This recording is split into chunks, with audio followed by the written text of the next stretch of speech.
Femi, are you out of your mind? How could you even think of bringing this thing into my home? She gestured to Ayomide, who was sitting down beside her fiancé, with tears streaming down her eyes.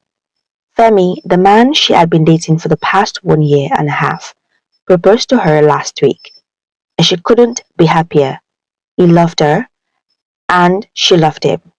She had always been dark in complexion and had had trouble finding a good man who would love her for who she was. The men she dated at some point had brought up skin whitening. She didn't understand what their obsession was. These very same men weren't light-skinned, so she simply couldn't understand. Some of them would make little rude comments about her skin color. Others just came right out and told her that she would look prettier if she was light-skinned.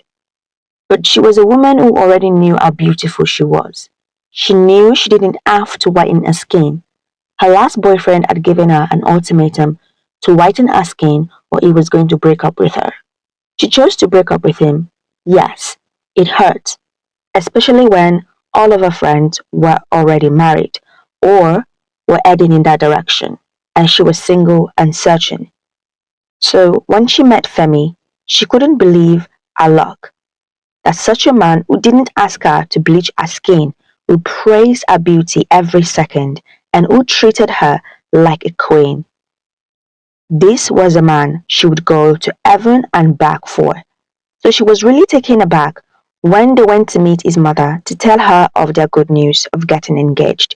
She was enraged at the prospect of her son getting married to what she described as this. Mrs. Oyebola's husband was a wealthy man and he had 3 children before he passed away. He took great care of his children and sent them to the best schools. He passed away when Femi was still in university. Femi was the apple of her eyes, her last child, but he clearly didn't inherit her sophistication, she called it. How could he even look at that black cat and declare his love for her? Not to talk of marrying her. Her anger knew no bounds. She had met Ayomide a few months ago, but she didn't think she was a threat because her son was sowing his oats, and she would soon be out of his life. After all, dirt should be left outside. Femi had had beautiful, light-skinned girlfriends before this Igbiri, so she couldn't understand why none of them had stuck around. Certainly, she thought, this girl must have a hold on her son. She turned to her son in a sharp manner and said, "Don't tell me she's pregnant. And even if she is, it is not a new thing for a woman to be a single mother or abort the baby. Because any girl who gets pregnant in this day and age is obviously trying to tie you down." Femi knew his mother believed that things and even people should glitter like gold. And he knew she had a dislike for Hayo, but he didn't know that the dislike was simply the surface of things. No other woman had come close to Ayo in any aspect. The woman was smart, kind, sassy, and she made him smile, and he was glad no one had valued her enough because he would have never known the loss. So he wasn't going to allow anyone to take away or hurt the woman who was his very life. Femi knelt before Ayo and held her face in his hand, cleaned off her tears and smiled at her. "You are beautiful, never doubt that. I will not let anyone hurt or make you cry, no matter who that person may be. You are my present, future, and forever." Femi held Ayo's hand and led her out of his mother's house. "Femi, Femi, Femi, come back here. I am your mother. Do not walk out on me because of that thing. Come back here," his mother screamed at him. Mrs. Oyebola couldn't believe her eyes and ears. Her precious son had been taken by a witch right before her eyes. Mrs. Oyebola called her daughter Feromi the moment Femi stormed out of the house. Feromi managed to calm her mother once she finished her tale. She also didn't understand her brother's obsession with Ayomide. She wasn't the most beautiful or educated amongst the women he dated. She had seen it coming. Only a blind man couldn't see her brother's love for this woman. She had once mentioned this to her mother, but her mother had crushed the idea the moment she heard it, saying, "A lion's cub will resemble a lion." Well, turns out she was dead wrong. Mom, calm down. At this rate, you will lose Femi. You need to approach this from another direction. You outrightly rejecting Ayomide will simply make him hold on to her tighter. You need to put on a drama with her, smile at her, pretend you have accepted her, then constantly undermine her and her looks. I'm sure she already has low self-esteem about how she looks and the color of her skin. But that means I would have to agree to them getting married. I can't do that. My friends and the world will mock me for marrying my precious son to a black cat, Mrs. Oyebola exclaimed. Mom, you will have to endure for your precious son's sake. Also, this won't be the first marriage to fail, will it? There is nothing new under the sun. Once they are divorced, you can then pick a wife for him. Hmm, perhaps you're right. My humiliation would only be short-lived if I put on a facade. Thank you, my daughter. Give your husband my love. Ayomide had tried to reason with Femi for days now. She understood that his mother was rude. She honestly wasn't expecting his mother to like her. Whoever made the rule that the mother-in-law had to love the daughter-in-law was on drugs. She believed that just like any relationship, they had to get to know each other instead of being forced to pretend like they loved each other at first sight. She was at work one Friday afternoon when she got a call from a number she didn't recognize. When she picked it up, she was shocked to realize it was from her soon-to-be mother-in-law. She had asked Ayo to have dinner with her that day. Ayo accepted if she wanted things to get better between them. They should start with food and a conversation. This way, they would get to know each other well. Ayo was nervous as she sat in the restaurant, seeing her soon-to-be mother-in-law again after her last outburst, but this was needed. Mrs. Oyebola took her time to get ready and an even longer time to get to the restaurant. She made Ayo wait for 40 minutes after the set meeting time. The moment she walked into the restaurant, she was dumbfounded. She saw Ayo already eating. She thought she would be waiting for her to arrive before she ordered her food. But that was not the case. When Ayo spotted her soon-to-be mother-in-law, she got up and greeted her. "Good evening, ma. Please take a seat." Mrs. Oyebola was already annoyed with the audacity of Ayo, but she was a woman on a mission to win back her son and make nice with this black cat. So, she put on her best smiles, leaned closer to Ayo and said, "I was out of line the last time we met. I hope you wouldn't hold it against me, my dear daughter." The word daughter came forced, but at least she said it. Ayo wouldn't exactly call what her soon-to-be mother-in-law said to her an apology, but she took it anyways because she wanted peace. And so she smiled and said, "Apology accepted." The rest of the evening went by making small talks. Ayo was more than exhausted when she got back to the home she and Femi shared. She was happy. When Femi came home, she told him about his mother's call and her apology. To say that Femi was surprised was an understatement. He had never known his mother to apologize. She always thought she was right. He was glad that they had made up. He wouldn't let his mother get away with insulting Ayo. When they started preparing for their wedding, things took a different turn than they expected. Ayo and Femi didn't want a big wedding, but Mrs. Oyebola wouldn't hear of it. Yes, she didn't want anyone seeing the woman her son was marrying, but it didn't matter because that marriage, as far as she was concerned, was going to be short-lived. Ayo was at the wedding shop with her best friend, Fumi. They were trying out wedding dresses when our mother-in-law walked in. Ayo was surprised to see her there. She hadn't invited her on purpose because she was overbearing and she wanted space from her. But Mrs. Oyebola didn't understand the concept of boundaries. She was clearly annoyed that she wasn't involved in helping her choose a wedding dress. Ayo had given up and had figured out that she and her soon-to-be mother-in-law had different taste after the traditional marriage, when her mother-in-law had chosen her own color scheme with her friends. She said no to every wedding dress Ayo put on.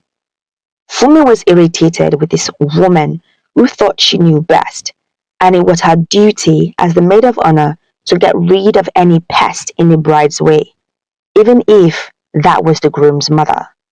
So when Mrs. Oyebola was assessing and criticizing another wedding dress Ayo put on like she did with the rest, she grabbed a bottle of wine that was offered to them by the shop owner and pretended to trip and poured the entire thing on Mrs. Oyebola's head. Mrs. Oyebola screamed so loud the entire city heard her. She couldn't believe what just happened. She rushed to get back home after screaming insults at Fumi at her clumsiness and how stupid she was. Fumi and Ayo laughed as hard as they could. Whoever said whoever laughed last laughed best had never met Mrs. Oyebola. The following week, she crossed her imaginary boundaries. A month to the wedding, she sent Ayo a package. The package contained skin whitening soaps, serums, and body moisturizer. Ayo stared at the package with her words in her throat. She picked her phone to call Mrs. Oyebola. "I hope you have gotten the package I sent to you," she said the moment she picked up the phone. "And also, I booked you 5 appointments with a beauty clinic. They will help make your skin clean. It is your wedding day after all. You should look presentable, so I wouldn't be embarrassed in front of my friends and families. I didn't like the photos of you and my son that was taken on the traditional wedding day. It was too dark for me to see anything." Ayo was seething with anger on the phone, but she said nothing. She managed to breathe out the words, "Thank you, Ma." Ayo waited for Femi to come back from his outing. When he did, she told him what his mother did, and as predicted, he lost his head. But she held on to his arm and explained to him that she didn't tell him so he could fight with his mother. She just wanted him to know. Despite Ayo asking Femi not to be angry with his mother, Femi went to visit his mother the next day. His eyes were calm and his voice was steady when he spoke. "Mom, I respect and love you as the woman who gave birth to me and raised me. You have a place in my heart that can never be replaced. I am your son, not your puppet. Because you gave birth to me doesn't mean I would dance to your tunes. Because I respect you doesn't mean you should disrespect me. Because you have a special place in my heart doesn't mean I don't have others who have a special place in my heart. But if you want to rule over me and write my story for me, our bond will break and nobody will be able to put it back." Femi stood up and walked out of his mother's house without eating or drinking anything. Mrs. Oyebola looked at the figure of her son as he left her home. Something was different. He wasn't angry, but it seemed as if he was threatening her, and she didn't understand why. So she picked up her phone and called her daughter. When she told her daughter what Femi had said to her, Feromi also came to the conclusion that Femi did threaten their mother. So she asked her mother if anything had happened in the past week for him to say what he did.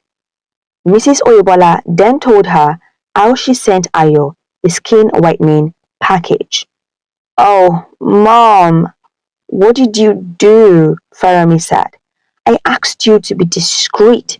You shouldn't have sent her a package, especially in the home they both live in. Femi obviously saw it and saw your intentions. Mrs. Oyebola couldn't believe the big mistake she made. She was in a rush to make Ayo feel sad, but ended up shooting herself in the foot. That very evening, Mrs. Oyebola was in the home of Femi and Ayo. She needed to make nice and make her son believe she didn't have any malicious intent. Femi, Ayo, she said in a low apologetic tone. I wasn't trying to insult Ayomide. It's just I did the same thing for your sister Feromi when she wanted to get married. I believe a bride should look her best and have a shine that nobody can dim. That was why I booked her at the beauty clinic. If I have offended you, Ayomide, it wasn't my intention. Mrs. Oyebola was bawling like a child. Femi and Ayo felt bad. They consoled her as best as they could. But it occurred to Ayo that her soon-to-be mother-in-law still never uttered the words, I am sorry. But she put that thought to the back of her mind. After all was well that ended well. Their wedding was beautiful. People came from far and wide. Ayo was a picture of a beautiful angel, and Femi was a happy man. The ceremony went off without a hitch, which was a relief because Femi didn't want his mother to create any sort of problem. If he was being honest, he half expected her to wear white with the way she was acting, as if she was the one getting married. Finally, Ayo and Femi went on their honeymoon. 2 months after their honeymoon, Femi traveled overseas, and that was when Mrs. Oyebola came into their home with the excuse of keeping her company. At first, Ayo thought she would only be there for a few days, but a few days turned to weeks, and weeks turned to months. 2 months to be exact. When Femi came back from his business trip, he was surprised to see that his mother was still in their home. But his surprise was short-lived when Mrs. Oyebola told them that she was going to leave the very next day. And so, she began to pack her bags. On the day she was to leave, Ayo came down the stairs to find her mother-in-law on the floor, rolling around in pain and holding onto her left leg. She had broken her left foot, the doctor said. So, she would have to stay off her foot for a whole of 5 months. Ayo felt that as her children, they should do their very best to take care of her. But she wanted to return to her home because she said she didn't want to disturb the newly wedded couple.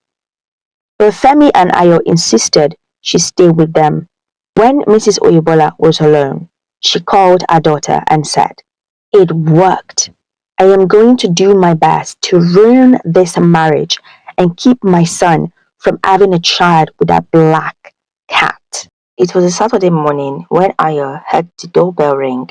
She went to open the door to find a nurse standing at the doorway. She was perplexed by the nurse in her home. Baronte explained that Mrs. Oyebola had requested her services. Ayo was not a woman who was easily threatened, so seeing the beautiful nurse before her only made her appreciate how beautiful she was. But she didn't understand why her mother-in-law didn't discuss with her and her husband about wanting a private nurse to care for her. Ronti did a 360 in the house once Mrs. Ayo went to get her husband, and she loved what she saw, but more than that, she loved the sight of the man once she finished her sight of the house.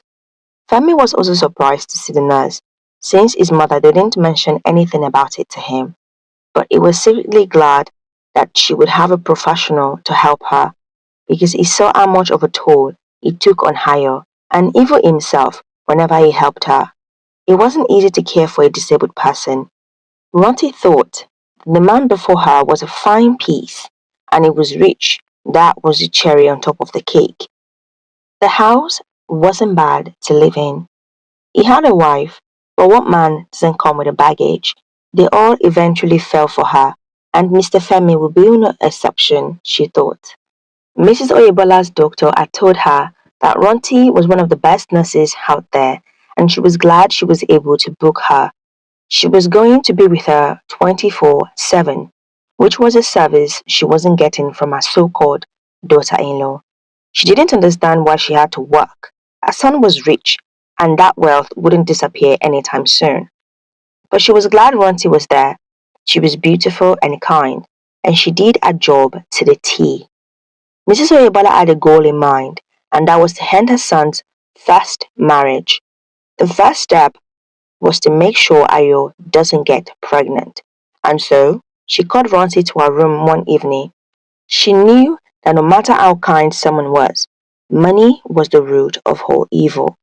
She told Ronti a sob story about how her daughter-in-law didn't treat her well, which was why she asked for a private nurse, and she always pretended in front of her son to be caring. She promised to pay Ronti an extra 100,000 naira with the 50,000 naira she collected every month. Ronti's eyes went wide, but she quickly concealed her surprise. Ronti was no one's fool. She knew the kind of person Mrs. Ayo was. She was a kind woman who always asked her about the well-being of her mother-in-law. She also wanted to be updated on the drugs she gave her and how her mother-in-law's visit to the doctor was. But Ronti had her own plans, so if the old lady wanted to kick out her daughter-in-law, she would be more than happy to help her cause. She looked at Mrs. Oyebola and said, I will help you so your son can be happy. You are like a mother to me. I want you to be healthy and happy. Mrs. Oyebola was not surprised that Ranti agreed to help her. A little tear, a little stop story from an old woman always pulled at people's heartstrings. Plus, money helped reeling the fish. The reason why she sought Ranti's help was because of the first part of her plan. Since Ranti was a nurse, it would be easier for her to get a massive amount of birth control pills, and also, since she couldn't yet walk without the help of her wheelchair, she needed someone to be her eyes, ears, and legs.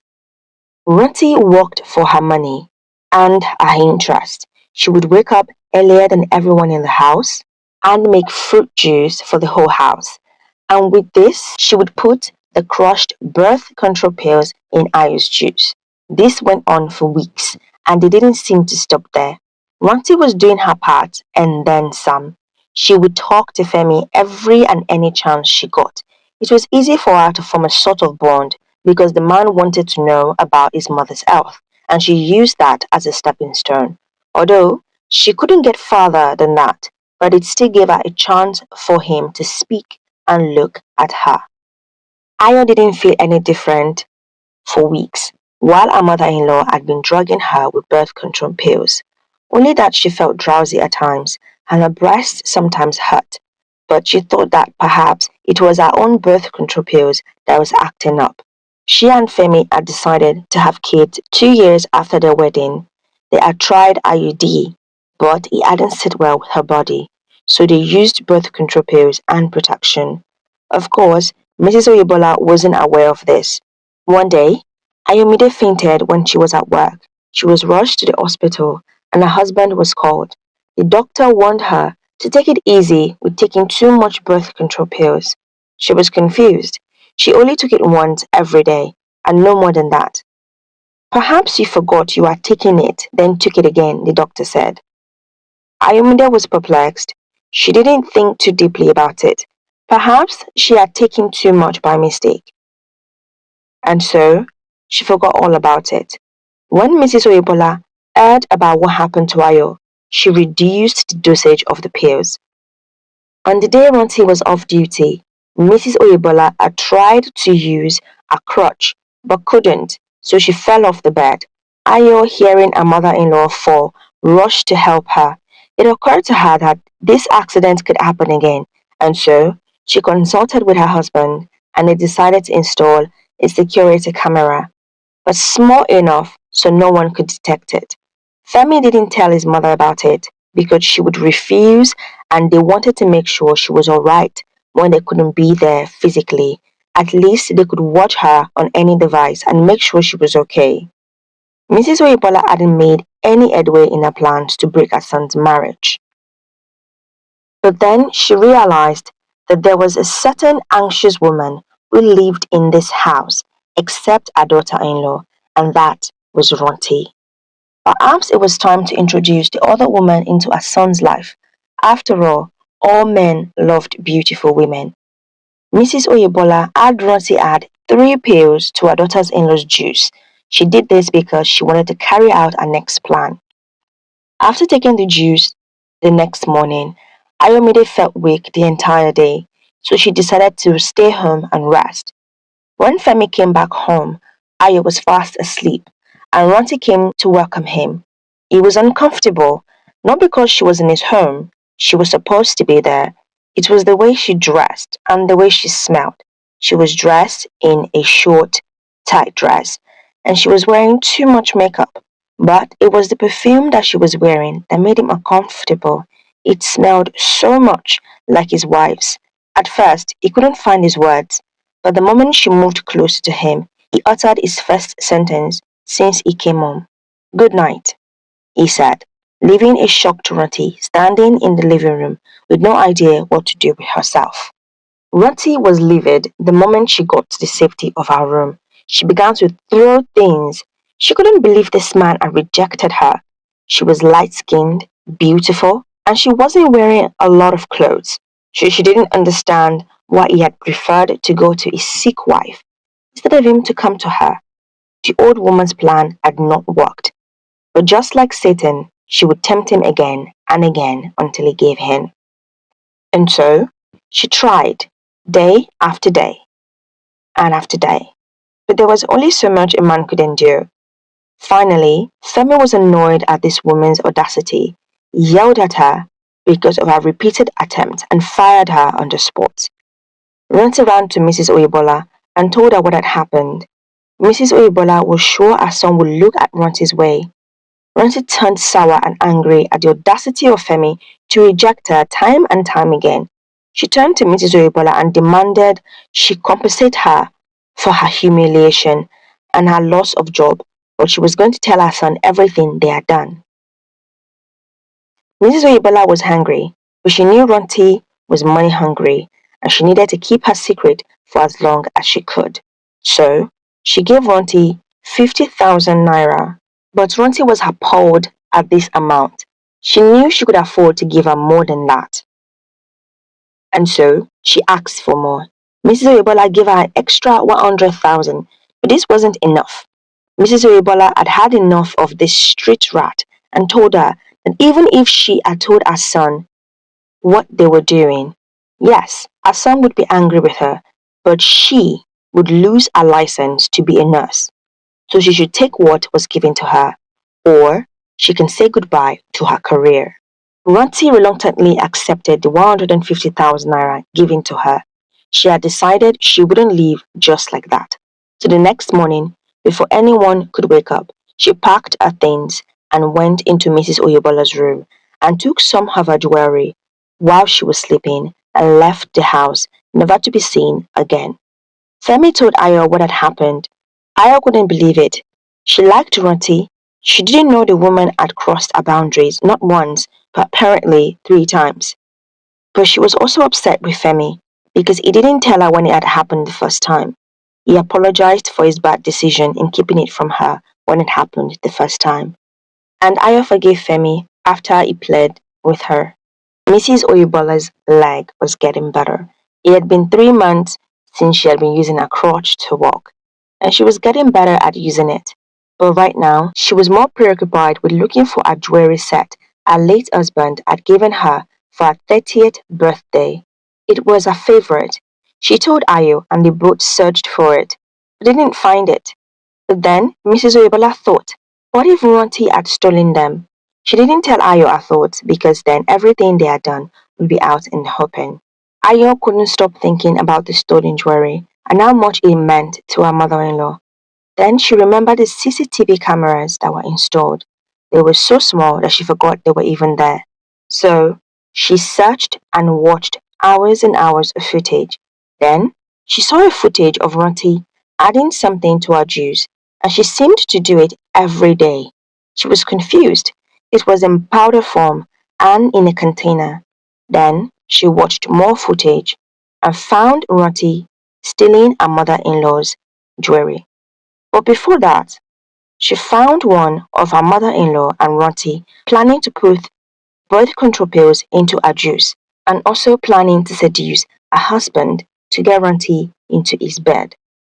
Ayo cried and cried and cried when she watched as her mother-in-law and Ronti plot against her. This was the woman she welcomed into her home and treated like her very own mother. And yet, she had stuck a knife in her back and twisted it all the way because the way she imagined and planned her son's life hadn't panned out like she thought. Mrs. Oyebola should have known that the moment you underestimate an enemy is the moment you lose the war. She cleaned off her tears and went about her day like nothing happened. Later that day, she brought her mother-in-law a cup of warm milk, and the unsuspecting Mrs. Oyebola drank to the very last drop. Once Mrs. Oyebola had slept off, she dragged her and put her in the back seat of the car with a wheelchair in the trunk. She got in the driver's seat and drove off. Mrs. Oyebola woke up to a start at the sound of the heavy rain. The moment she opened her eyes, she was shocked, soaked, and rattled. She was sitting in a wheelchair on the road with heavy traffic. She was confused because the last thing she remembered was falling asleep in her room. The thunder shook her even more, and she searched her body, only to find her phone. But there was a message. She clicked on the message, unable to see properly because of the heavy downpour. The message said, "I know what you did. You are no longer welcome in my home. You were right. Trash should be left outside." Mrs. Oyebola screamed at no one in particular in the heavy rainfall, but the sky seemed even angrier as it roared and thundered. She tried to roll herself off the road to get to safety. Ayo had texted Femi from his mother's phone while she was asleep. She had told him that she had decided to go back home, since she was better now, and she wanted to enjoy her time with her friends. So when Femi came home, he didn't ask about his mother, he just enjoyed a night in with his wife. They didn't hear from Mrs. Oyebola as much, except for the odd phone calls and the short conversations of, "How are you? I'm fine. Are you sure? Okay. Bye." 2.5 years later, they welcomed a beautiful baby girl. Femi's mother offered her congratulations from afar for the fear of her son knowing what she did. The end. Let me know what you guys think in the comments below. What did you think of Ayo's revenge?